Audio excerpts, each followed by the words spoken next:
वाह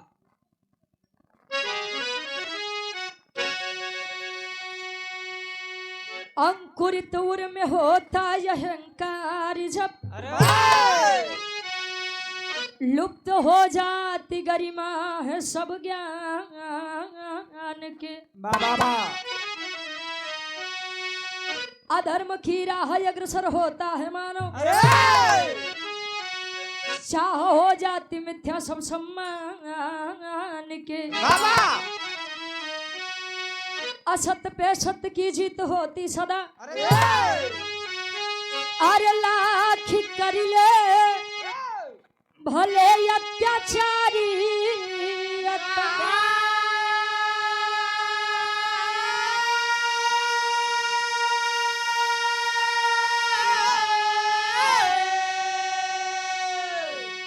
फूटता है घड़ा पाप का एक दिन रोक सकता नहीं वह कुल का पता।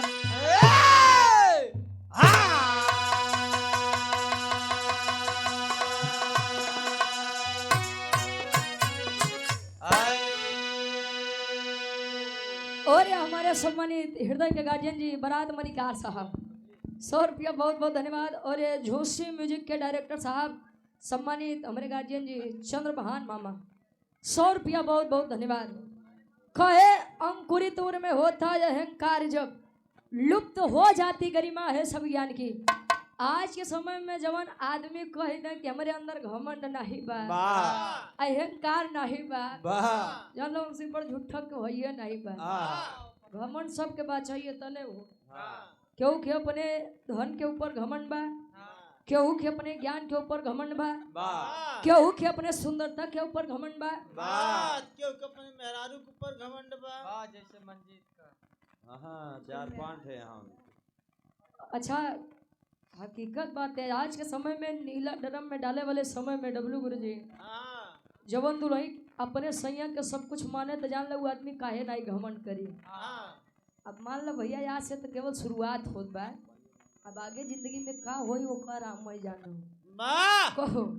बिरहा में बड़ी सुंदर कवि जी गजल के भाव लिखत हैं कोनो लइका अपने बेवफा सनम में देखे का कहे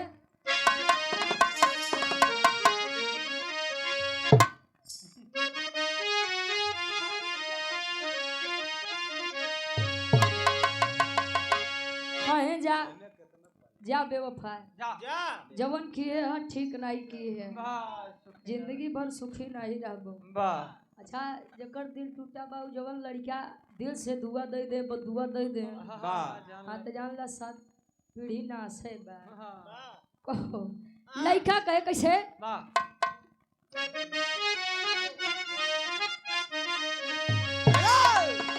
मेरे खून दिल की मेहंदी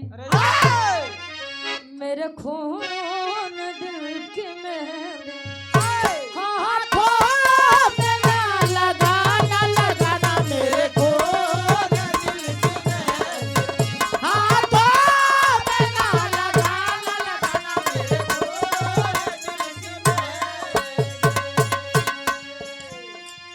मेरे खून दिल की मेहंदी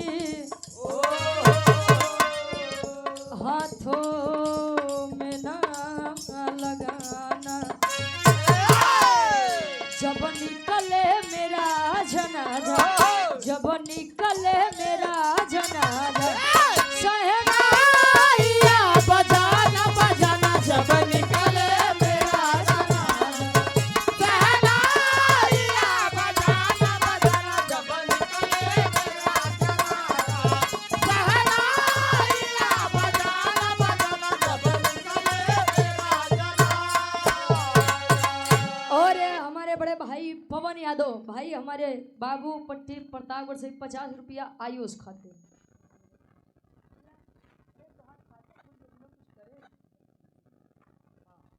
और दुल्हेबा साजी के पूजनीय पिताजी मान लाई आज के हमार राजा दशरथ जी तब इनके 3 मेहरारू हुई।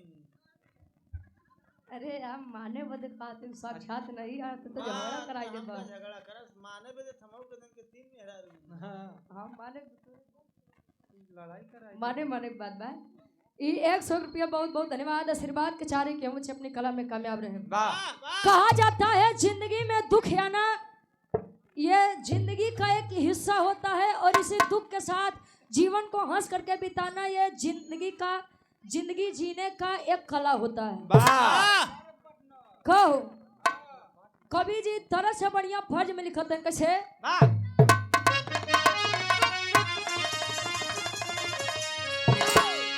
अरे लाखों मुसीबत आए लाखों मुसीबत आए उसे हंस के गले लगाना लाखों मुसीबत आए उसे हंस के गले लगाना लाखों मुसीबत आए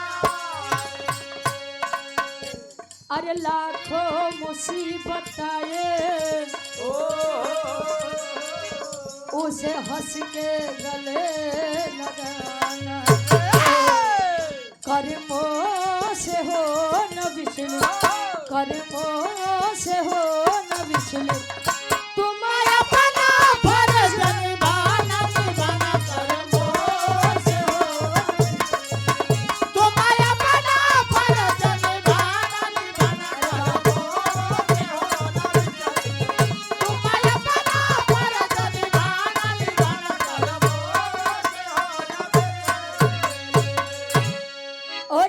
हृदय के गार्जियन जी बड़े भाई हमारे पवन यादव जी बाबू पट्टी प्रतापगढ़ की ऐतिहासिक संजमी से भाई के द्वारा पुनः ये 100 रुपए का सम्मान बहुत बहुत धन्यवाद आशीर्वाद के चारे की मुझे अपनी कला में कामयाब रहे। कहे लाखों मुसीबत आए उसे हंस कर गले लगाना कर्मों से होना विचलित तुम्हें अपना फर्ज निभाना। आज के समय में पुरुष समाज बड़ा डेरान बा का सूरज भैया बाहर भी हुआ सेठ बबुआ सुने तकलीफ है देखा नहीं हाँ भाई आजकल के समय में कोई भरोसा करे वाला है नहीं बा मान ला बाहर से सुना कि प्रभु श्री रामचंद्र जी के बियाह हो गया माई सीता जी के संगे। अच्छा कहा जाता है कि पुरुष बलि होत नहीं समय होत बलवान समय केहू के नहीं बा आज समय हमार बा कल आपके रही परसों केहू और के रही ऐसे भैया आज हमार दुल्हा बना ही कल केहू और बनी परसों केहू और बनी का भैया। अच्छा जब आया तो मंचों पे एक बार आए जब भैया पैसा कौड़ी मत दिया लेकिन यहाँ जब कम से कम या यूट्यूबर लगा है कम से कम डाल तो दे कि हाँ उनके फलाने के बियाह में सूरज और रुचि के भी रहा हाँ हाँ आ जा भैया। कहानी के शुरुआत बा माई सीता जी के विवाह प्रभु श्री रामचंद्र जी के साथ है जनक नगरी छोड़ के अयोध्या नगरी में जब आई आप लोग जानते हैं कि राजा दशरथ जी बियाह के बाद प्रभु श्री रामचंद्र जी के राज्याभिषेक करे जाते रहे लेकिन बार समय प्रभु श्री रामचंद्र जी के राज तिलक तो नहीं लगा लेकिन 14 बरिस के वनवास 14 बरिस के वनवास भा प्रभु श्री रामचंद्र जी अपने धर्म पत्नी सीता और छोटे भाई लखन के साथ थे वनवास काटे बदे गए नहीं आप लोग जाना था माई सीता के हरण भा जब यार लंका नगरी पर चढ़ाई करे जाते पड़ाव एकदम आखिरी पड़ाव पे यहाँ जब पहुंचते हैं तो प्रभु श्री रामचंद्र जी हनुमान जी से एक बात कहते हैं कौन बात कहानी के शुरुआत बा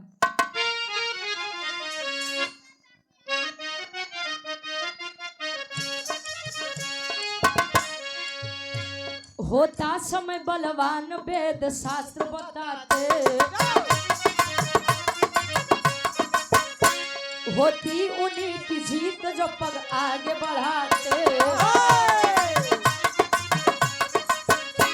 सीता हरण किया था कानन में दशानन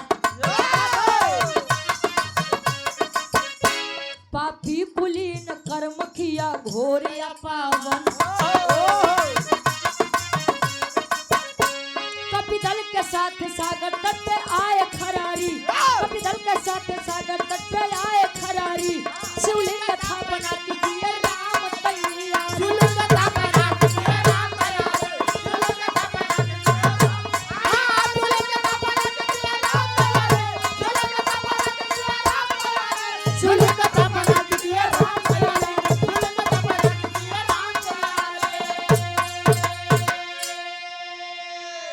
पहुंचते हैं समुद्र के किनारे हनुमान जी को बुलाए, कहे कि बेटा हनुमान, कहे हाँ स्वामी बोलिए।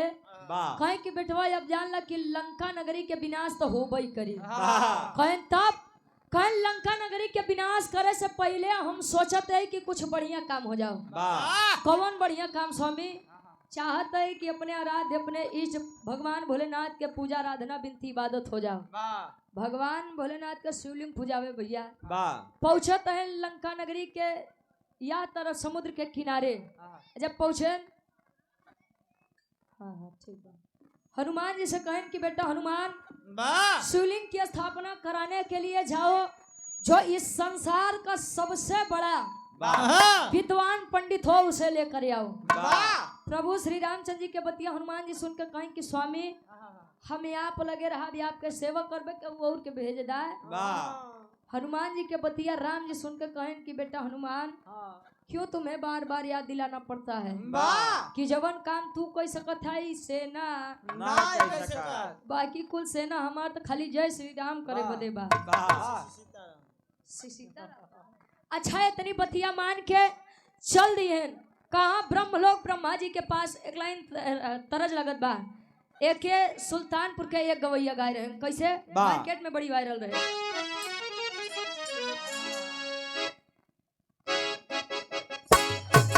क्या बात है बा?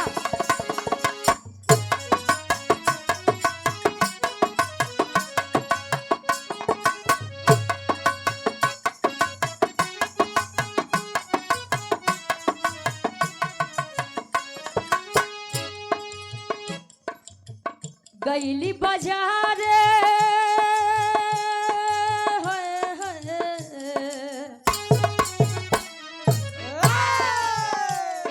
दुलैया पंडी पद बतावे। गईली बाजार गोरिया गाड़े, गईली बाजार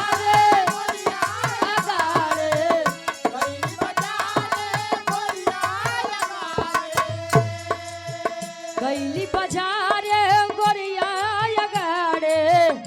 अरे आशिक पछाड़े से मारी रहे धक्का घूमट करे भय सावन गोरी गोल गप्पा घूमट करे भय सावन गोरी गोल गप्पा घूमट करे भय सावन गोरी गोल गप्पा घूमट करे भय सावन गोरी गोल गप्पा घूमट करे भय सावन। और पुनः हमारे बड़े भाई पवन यादव जी बाबू पट्टी प्रतापगढ़ से हमारे गार्जियन जी के द्वारा पुनः 100 रुपया बहुत बहुत धन्यवाद। आशीर्वाद के चारे के मुझे अपनी कला में कामयाब रहे। हनुमान जी पहुंचे ब्रह्मलोक ब्रह्मा जी के पास। ब्रह्मा जी अपने ध्यान में लीन हैं। आज जब अपन नयन खोलते हैं, नेत्र खोलते हैं, तो हनुमान जी से पूछते हैं, तो हनुमान जी जवाब दे। का जवाब दे?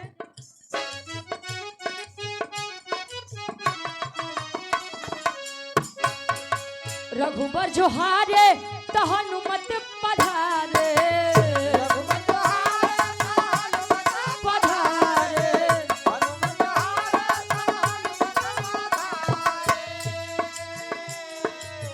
रघुवर जो हारे तो हनुमत पधारे।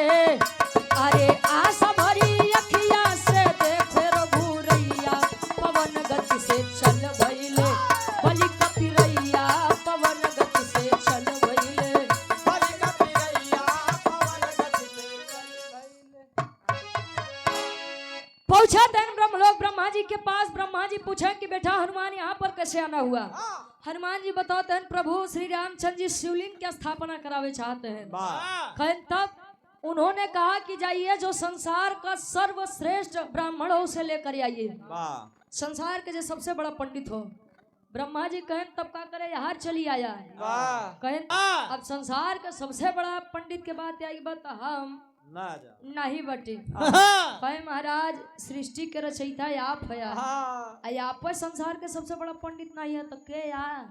कहे कि बेटा संसार का सबसे बड़ा ज्ञानी पंडित मैं नहीं बल्कि हमार पनाती रावण बा।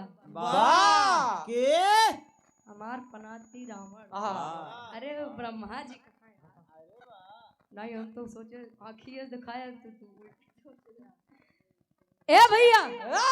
अच्छा जब पहुंचे कहे कि महाराज पागल वगल हो गया का दिमाग खराब बका वाह ओ नहीं रावण माई सीता के ले जाए के रखे आए ओ नहीं रावण के लंका नगरी विनाश करे बदई पूजा पाठ करवावत है वाह ओ नहीं रावण से जाए के मदद ले ली रावण यही हां कब हो नहीं यही हां कहीं जाए एक बार केवल विनती कराए अब विनती करे से तो भगवानों पिघल जाते हैं तू तो खैर रावण है जा वाह एकदम करे जाए के आयन मुंह लटकाए के राम जी लगे कहें कि का हुआ हनुमान कहें स्वामी ब्रह्मा जी नहीं आए कहें क्यों कहें कि उन्होंने कहा है कि संसार का सबसे बड़ा पंडित रावण है वाह राम जी कहें तो का करे यार चली आया कहें कि महाराज रावण के बात होत बा वाह ओ नहीं रावण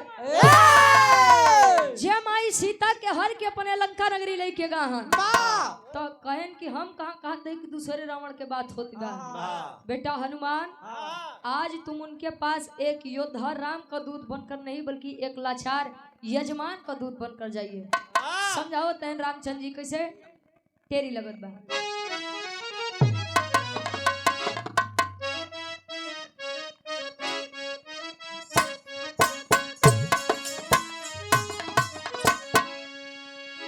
अरे बोले बोले खरारी तब बजरंगी से बोले बोले बोले खरारी तब बजरंगी से बोले बोले बोले बोले लंका पति दशानन के ना लंका पति दशानन के ना लंका पति दशानन लंका पति दशानन के लावा बलकारी खरारी तब बजरंगी से बोले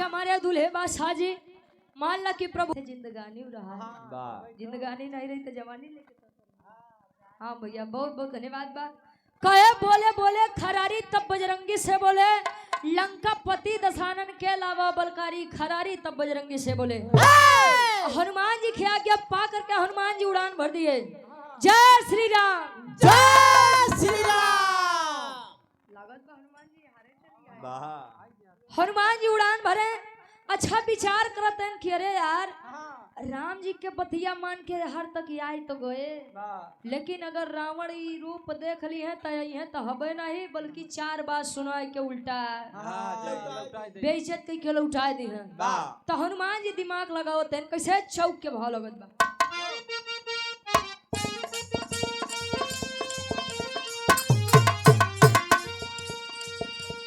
चले राम को शीश झुका के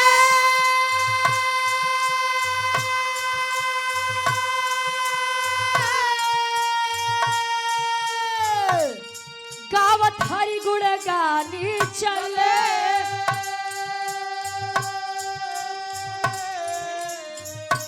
चले भक्त श्री रामचंद्र के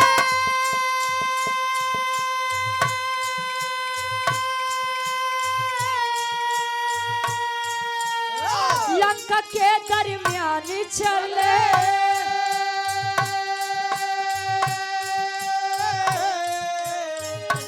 चले काज हरि हित में करन को चले काज हरि हित में करन को पवन पुत्र हनुमान चले चले काज हरि हित में करन को पवन पुत्र हनुमान चले चले काज हरि हित में करन को पवन पुत्र हनुमान चले भला पवन पुत्र हनुमान चले चले काज हरि चले काज हरि हित में करन को पवन पुत्र हनुमान चले पहुंचे लंका के दरमियान जब लंका नगरी में प्रवेश किए हनुमान जी विचार करत है ने काम करी अपन रूपवे बदल ले वाह नाही तई हनुमान रही हाँ नाही त रावण घुसियई हाँ वाह राम राम के जाप करें रूप अपन परिवर्तित करके एक बुढ़ऊ दादा के रूप लिहन लई के लाठी डंडा हिलत कांपत पहुंचन दरबारी लगे वाह हनुमान जी कहे भैया दरबारी रावण के नगरी इहे बा हाँ जय लंकेश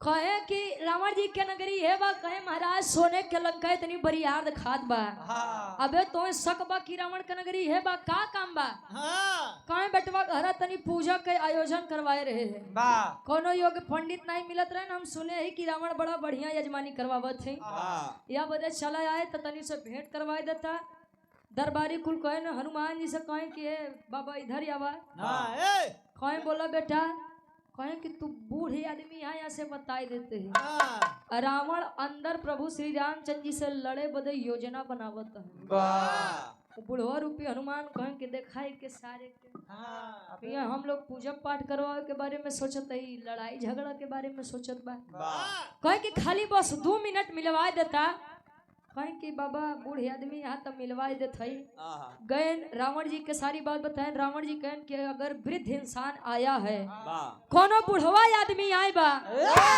तो के अंदर भेजा आ जब बुढ़वा रूपी हनुमान हिलत कांपत जब पहुंचे दरबार में तो रावण देख करके मुस्कुरा दिया अरे वाह जब रावण देख के मुस्कुरा दे तो हनुमान जी सोचे लगा रे साला पतो पूछिए उछिए तो नहीं छूट गया लगाऊ पीछे मुड़ के देखा ना पूछ उछ गायब बा लगे हाथ गोड़ देखा कि इतना रोमो नहीं बाकी जान जाऊं हो हनुमान आयो है तो काहे बदे मुस्कुराते हैं पूछते हैं ना हंसे के कारण तो रावण बताओ बा कि हम काहे हंसते हैं एक लाइन गीत लगत बा स्वर्गीय गुरु रामदेव गुरु जी वाली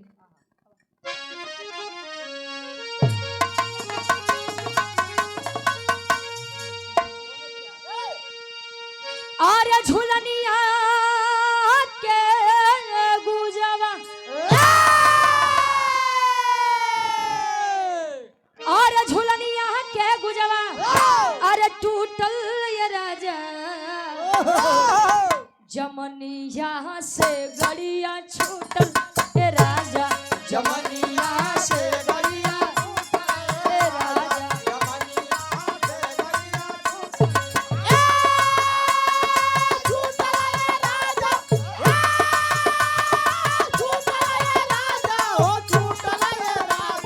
जमनिया से गड़िया छूटल ये राजा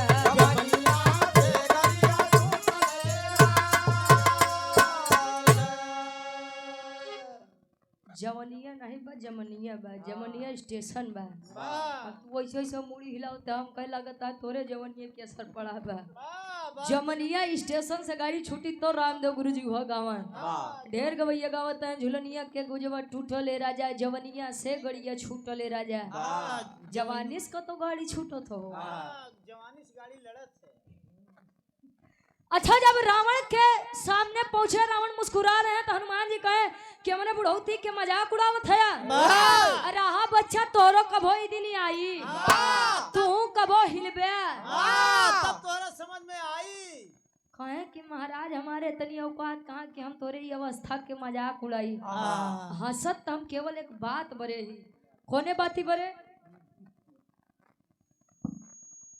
अकबर लाइट साउंड कंपनी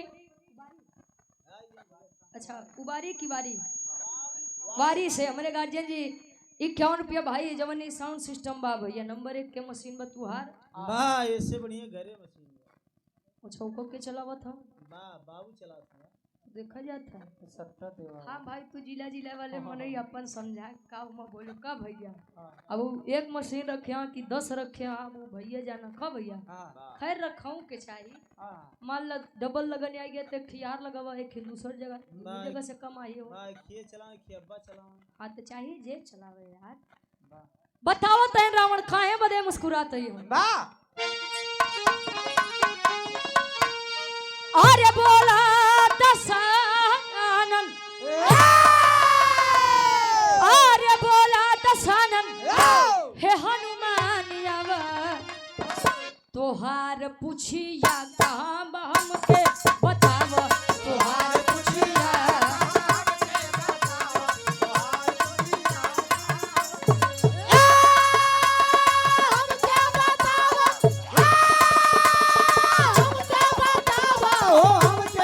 तोहार पुछिया कहाँ बा हमके बताव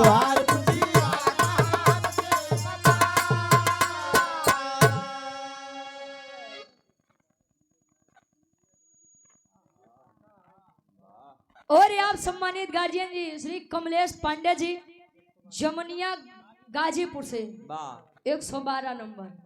अरे बादखाई भाव का सम्मान बा। हाँ हो शहीदी धरती गाजीपुर से मेरे पूज्य गार्जियन जी ये आपके द्वारा 100 रुपया बहुत बहुत धन्यवाद आशीर्वाद के चारे के बच्चे अपनी कला में कामयाब रहे। तो खौजिला वाली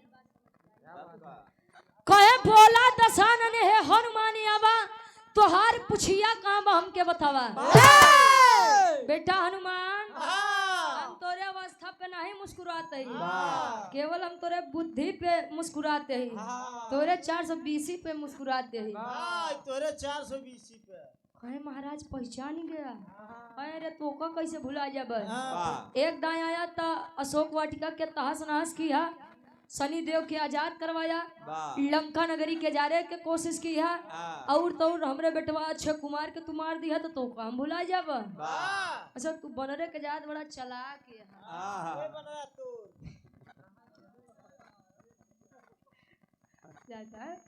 बड़ा ट्रेंडिंग में कब बन रहा है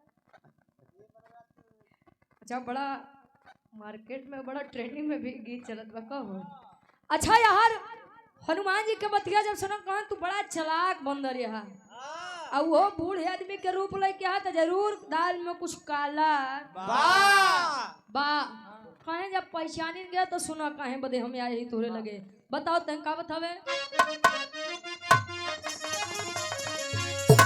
अरे बैठे यजमान बाटे सागर के तीरवा अरे बन के पुरोहित हरा मन के पीरा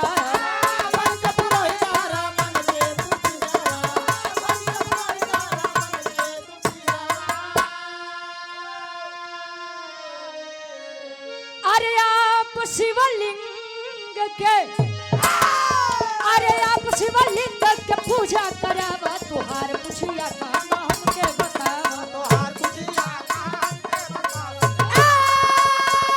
क्या बात बहुत हमके बतावा तोहार पुछिया हमके और पुनः से हमारे बड़े भाई जो कि दोनों कलाकारों का बड़ा सम्मान करते हैं बड़ा प्यार देते हैं दुलार देते हैं बड़े भाई हमारे पवन यादव जी बाबू पट्टी प्रतापगढ़ से गाजी जी के द्वारा पुनः 100 रुपया बहुत बहुत धन्यवाद आशीर्वाद के चारे के बच्चे अपनी कला में कामयाब रहे कहे कि महाराज तोरे लगे हम या बड़े बूढ़े आदमी बन के आए कि हमारे आराध्य प्रभु श्री रामचंद्र जी शिवलिंग की स्थापना करे चाहते हैं समुद्र के किनारे बैठ के तुहार राह देखते हैं कहे हनुमान पागल हो गए हो दिमाग खराब है तुम्हारा कहे काहे बदे कहे कि यहाँ युद्ध एकदम आखिरी पे चलत बा तोका तोरे प्रभु का झगड़ा लड़ाई के बजाय पूजा पाठ सुझात बा जैसे आया तो ऐसे ने लौटी जा हम चलो नहीं पाऊ इतनी बतिया छुप के मंदोदरी जी सुनत रहे अब मंदोदरी जी जब सुनत हैं तो अपने आराध्य अपने प्रभु अपने पति परमेश्वर रावण जी के समझावत हैं स्वामी जब सीता के लेके आया तो हम कहे लौटा दे तो नहीं मानना आज हमारी एक बात मान लेता महाराज कहा है एक लाइन तरज लगत बा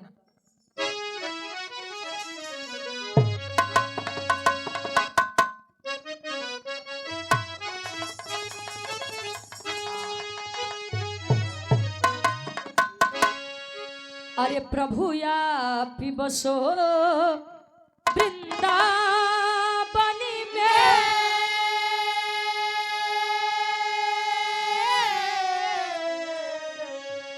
अरे प्रभु या बसो वृंदावन में मेरी उम्र बीत गई गोकुल में प्रभु आप बसो मेरी उम्र बीत गई गोकुल में प्रभु आप बसो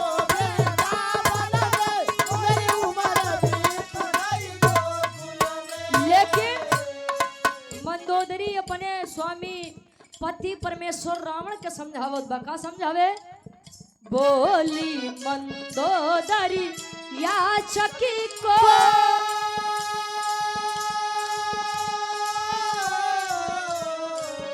बोली मंदोदरी याचक को खाली लौटाना ठीक नहीं बोली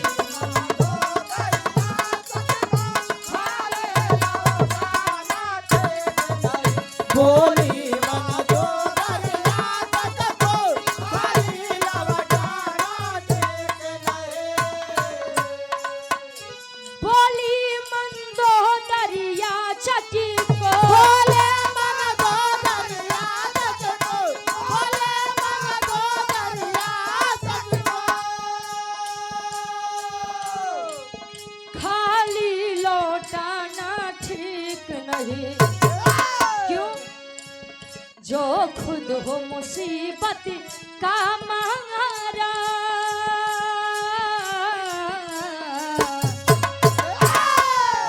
जो खुद हो मुसीबत का मारा उसे और सताना ठीक नहीं जो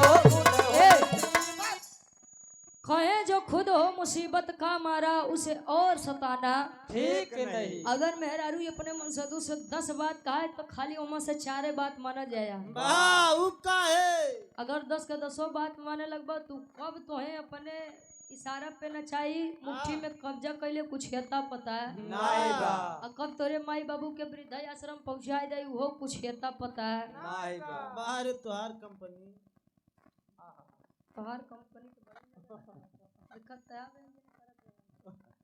तोहार कंपनी बड़ी लगत बा कम से कम हमार वाली बैठी तो वहां अरे से भोलेनाथ देनी है से अरे भैया धन्य हो भगवान भोलेनाथ के कृपा भगवान कन्हैया के कृपा तोरे से ऊपर लागो कहे कि जो खुद हो मुसीबत का मारा उसे और सताना ठीक नहीं वेद शास्त्र में भी लिखा गया है कि अतिथि देवो भव मेहमान भगवान के समान होता है आज हनुमान जी लड़ने के लिए नहीं बल्कि एक अपनी मजबूरी बताने के लिए आए हैं तो स्वामी जा चली जा वैसे प्रभु श्री रामचंद्र जी के मेहरारू लाई के अपने लंका नगरी में धरे यहाँ वो कुछ नहीं कहते हैं तो कम से कम पूजे पाठ करवा दे अच्छा मंदोदरी के बतिया मान के लई के पोथी पतरा लेके पहुंचे कहा समुद्र के किनारे राम और रावण जी आमने सामने बैठा है राम सोचता है रावण कुछ बोला रावण सोचता है राम कुछ बोला रावण जी कहो कुछ बोलबा राम जी कहें कि स्वामी आप पुरोहित है आप पे कुछ बोला कहें कि अच्छा ये बताइए आप कौन हैं राम जी ऊपर से नीचे देखो कहें कि जैसे तो तुम्हें पता नहीं बा हम के यही कहें जे तने बोलत ही तने जवाब दी है ढेर अपन बुद्धि मत लगाए नहीं यहीं उल्टे पाँव लौट जाब कहें नहीं पूछा कहें आप कौन हैं कहाँ से आए हैं आई समुद्र के किनारे का करता है महाराज राम जी बताते हैं कि मैं अयोध्या नगरी से आया हूँ मेरे पिता राजा दशरथ जी उनका बड़ा बेटा राम हूँ 14 वर्ष का वनवास करने के लिए अपनी पत्नी सीता और छोटे भाई लक्ष्मण के साथ आया था लेकिन वह दुष्ट रावण वह पापी रावण नीच रावण नीक रावण आज वाले जमाने से तू वही रावण बढ़िया रहा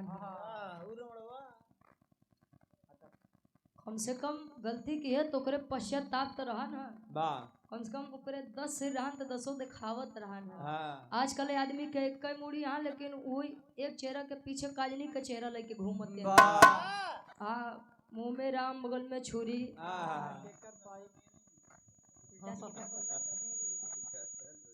हाँ तो केकर पाई काटी मुड़ी आजकल जमाना वो बा एक रावण वो था जो राम जी की पत्नी सीता जी को छुआ तक भी नहीं था तो के आदमी हर साल दशहरा पे जरावते हैं 10 रावण ऐसे ने टहरा तहा 2 साल 5 साल के गदेला लड़की के रेप करके टहरा तहा बलात्कारी टहरा तहा उनका जलावे वाला क्यों नहीं वो तो जैसे लागत बा एक त्योहार होई बा खाली मोमबत्ती जलाए के दिखावत है न्याय मिले तो ठीक नहीं तो के कुल भुलाए जाए ए भैया पहुंचा है बता रहा कहो हो ये तो बड़ी गलत बात है किसी की नारी को देखना ये तो बड़ी गलत बात है पाप है पाप है हनुमान जी देखो तो हम दिखाएंगे वाह ज्ञान तो ऐसे बतावत हैं जैसे ही रावण नहीं के हुआ और होखन हाँ कहें कि अब कुछ करवा। देखिए पुरोहित का मतलब यह होता है जो यजमान का पूरा हित सोचे। वाह नहीं आजकल का तो कुछ पुरोहित ऐसा है यजमान 500 रुपया यहाँ धरा, वाह 100 रुपया यहाँ धरा, वाह 10 रुपया यहाँ धरा। हाँ 1000 है रखे गोबरे गणेश हैं।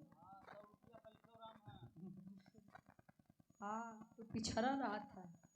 और आप श्री हनुमान मंदिर ग्राम वारी आप सभी लोगों का अभिनंदन स्वागत करते हैं।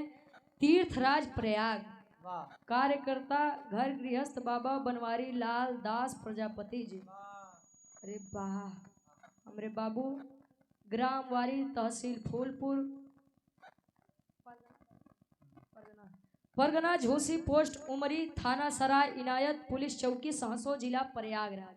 वाह बाबा हमरे वाह घर गृहस्थ बाबा। हाँ हाँ 51 रुपया बहुत बहुत धन्यवाद। आशीर्वाद के चारे के बच्चे अपनी कला में कामयाब रहे। रावण कह रहे हैं राम से कि आपको जो दुख हो तकलीफ हो या शंका हो कि लंका नगरी के युद्ध के दौरान ये चीज मुझसे नहीं होगा तू के मांग ला। वाह राम जी कहें जवन मांगब तोन देबा, हाँ ऐसे नहीं तिरवाचा बांधा। वाह जवन मांगब तोन देबा, हाँ जवन मांगब तोन देबा, हाँ देबा। हाँ भाई मांग ले। चलो दो चार तिरवाचा बांधे हम। और पुनः हमारे बड़े भाई पवन यादव जी बाबू पट्टी प्रतापगढ़ से पुनः ये 100 रुपये भैया बहुत बहुत धन्यवाद। आशीर्वाद के चारे के बच्चे अपनी कला में कामयाब रहे। वाह राम जी रावण से वरदान मांगते हैं। विराह के आखिरी तरज लगत बा कोनो पान बेचे वाली कहे का कहे?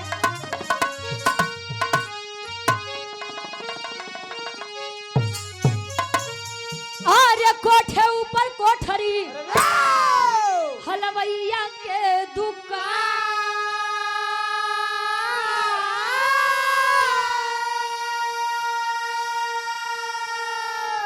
अरे हाथ से लड्डू छूट गया। अरे पनवरिया मार सान। अरे पनामा खैला पनामा खैला राजा हमारी दुकान। पनामा खैला राजा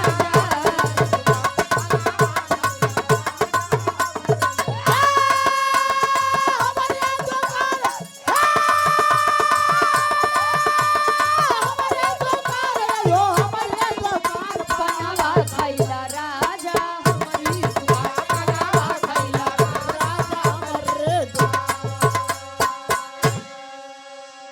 धन्यवाद हरिओम भैया तोहार माई बाबू हूँ धन्य भैया तोरे जैसा गधेला पाई के वाह झंड तू हो जाए जैसे तोहार बियाह हो। बिया है नहीं करी। वाह अड़ुआ रही। हाँ बतावा था। अच्छा यार राम जी से राम जी वरदान मांगते हैं। रावण से का वरदान मांगे?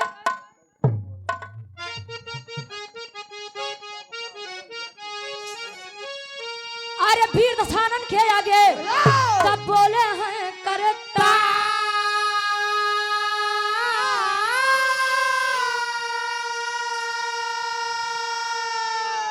अरे ये लालसा दिल में बाटे करम तू चार।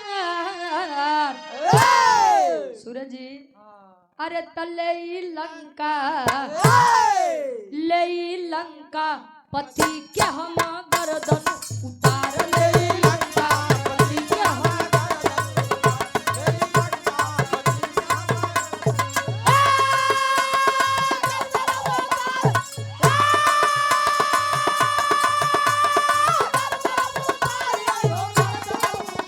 ले लंका पति के हम गर्दन उतार। ले लंका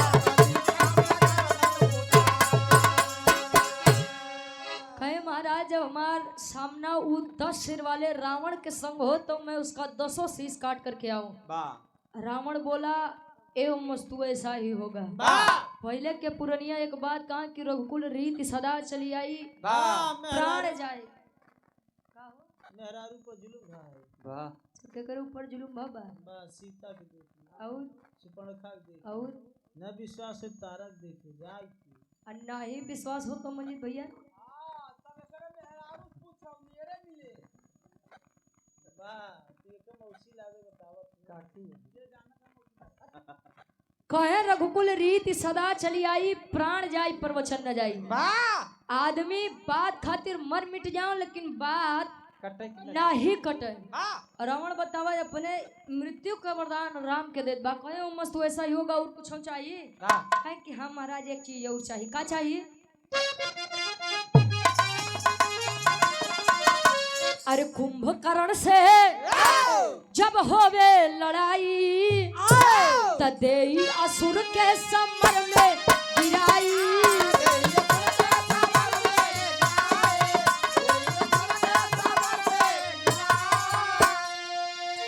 अरे रनवा में लक्ष्मण के, अरे रनवा में लक्ष्मण के ना होवे हार ले लंका। पति के हम अगर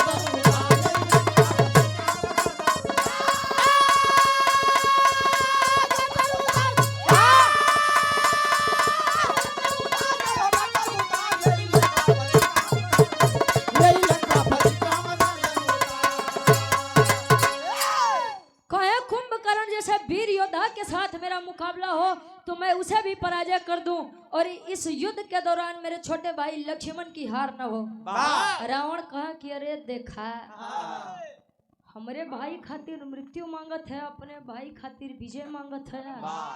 खैर वचन मैंने दे दिया है तो मैं अपनी बात से नहीं कटूंगा। हम तो कही थी भैया अगर भाई होगा तो कुंभकर्ण जैसा होगा, नहीं तो होबे मत करे। जानता था कि मेरे भाई अधर्म की राह चल रहे हैं, गया भी था समझाने के लिए मनाने के लिए, नहीं माना रावण। अपने भाई के साथ ना ही छोड़ा। कहो अच्छा पूरी रामायण में मुझे रावण की एक बात बड़ी बढ़िया लगती है। उसने कहा कि रावण मर सकता है लेकिन रावण झुक नहीं सकता है। जिंदगी खाली एक ही बार मिलती है। आई जिंदगी में डर डर के जिया बा, उ जिंदगी में न जाने कितनी बार मरा बा। आ जिंदगी जे निडर होई के जिया बा, उ खाली जिंदगी में एक बार मरी हो, अपने मौत पे मरी।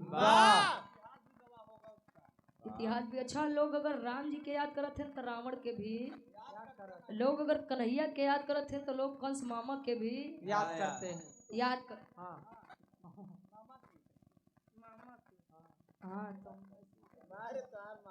हाँ तो अच्छा करे वाले के साथे लगवा तो अच्छा करे वाले के साथे साथे तोहरो नाम हो जाएगा। कहा मंजीत भैया अच्छा वरदान मांगे, रावण वरदान भी दे दिया, 3 वरदान दे दिया। कहे कि और कुछ बचा बाकी अब आगे बढ़ी कहीं नहीं बसी है तना मांगन रहे। कहे कि तुहार हो गया अब हम अपन बताओ तई का बताओ पापड़ के भाव लगत बा।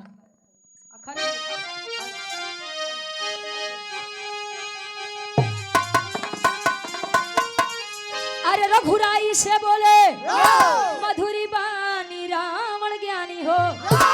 अरे रघुराई से बोले मधुरी बानी रावण ज्ञानी हो। ता हवन करा मिलके दुनो परानी रावण ज्ञानी हो।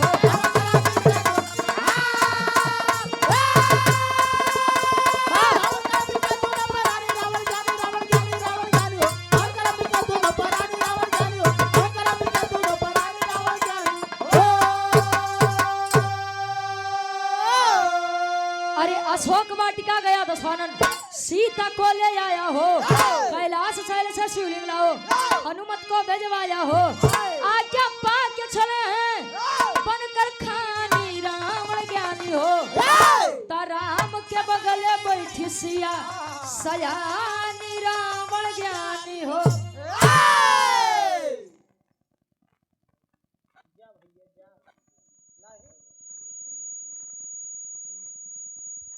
और हमारे पवन भाई पुनः बाबू पट्टी प्रतापगढ़ से 100 रुपया बहुत बहुत धन्यवाद। इनकर फरमाइश हुई आखनम। ठीक ठीक और दिल मुस्कुराया। 100 रुपया बहुत बहुत धन्यवाद आशीर्वाद के चारे। कहानी हमारे 5 मिनट के और बाद कहे कि हम चाहते हैं कि हवन दोनों प्राणी मिल के करा। यह तो सबसे बड़ी बात है कि हमारी सीता हमारे लगे है या नहीं है। सीता होती तो आप थोड़ी हार होते। कहें कि आप लोग यारे बैठा हम जाते गए माई सीता के लिए क्या है। सीता जी का जब हनुमान जी देखा कहे कि रावण जी देखा। अब सीता जी का जब लाया तो यारे छोड़ देता, झगड़ा लड़ाई मत करा, तू सुखी सुखी जिया हम लोग के जिया दा। कहे कि देखा हनुमान मर्यादा पुरुषोत्तम कहे जाते हैं राम। वाह ई वरदान मांगे हैं कि हमारे 200 शीश काट के आई हैं, तभी शीश कटी हैं, तब है सीता इनके मिली हैं। हवन करे बदे आए हैं, हवन कही के ई चली जाई हैं। तू जाए के कैलाश पर्वत से शिवलिंग लेके आवा। धीरे धीरे समय बीतत बा, कैलाश पर्वत से शिवलिंग जब लेके नहीं आ पाए तो वह रावण जी बालू के पिंड से शिवलिंग की स्थापना करवाए के जैसे माई सीता के ले के जाए लगे। राम जी पीछे से आवाज दें कि स्वामी कुछ दक्षिणा लैला। रावण बोला कि महाराज का देबा दक्षिणा? तोरे ईटा पाथर के मकान, हमरे सोने के लंका रही, तुहारे खे मेहरारू हमरे लगे बा, का देबा? कहे ना कुछ हम मांगला। कहे अच्छा दे, वही चाहता तो हमके खाली एक चीज दा। कौन चीज? आखिरी भाव खड़ी के भाव लगता।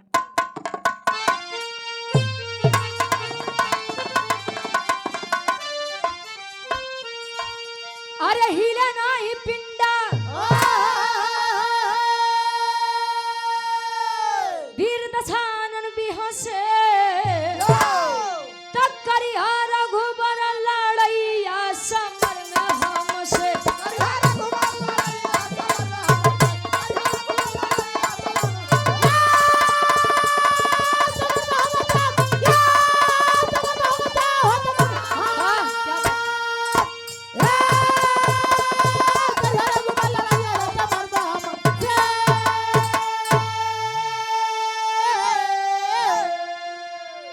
कहे कि खाली हमके ये दक्षिणा दा कि तू लंका नगरी में जब बउआ युद्ध करे बदे अगर एको वीर बच जाए तो सीता के लेके मत आ जा, वारे छोड़ दे, हम रही ना रही बात के बाद बा।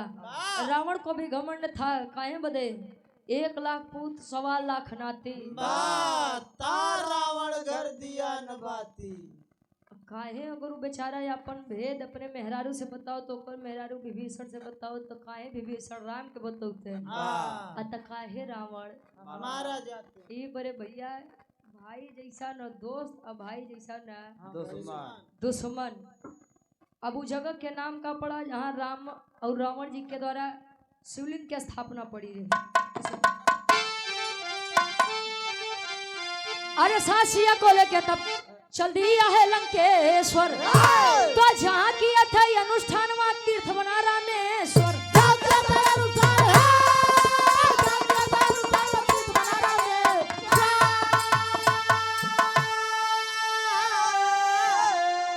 तो दुनिया करती दर्शनवा अब समर में हमसे, तब करिया रघुबर लड़ैया समर में हम।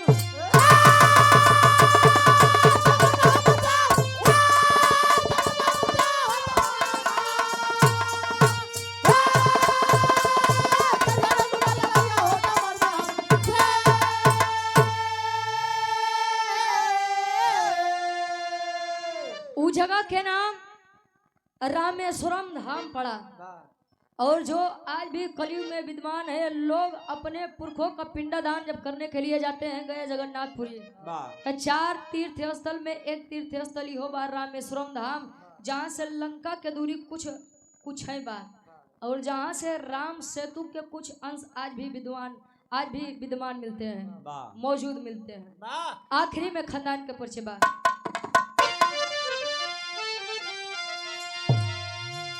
गुरु बिहारी, गुरु गणेश, गुरु रामलाल गुरकारी, स्वर्ग से चंदिका कवि, बच्चन जी बने पुजारी हो।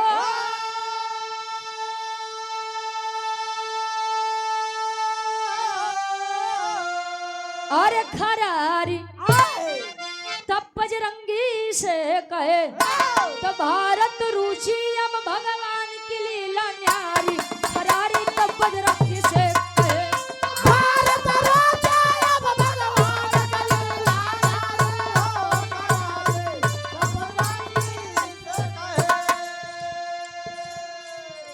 एक लाइन हमारे भैया वाली ले लो, उसके बाद सूरज जी के नंबर है।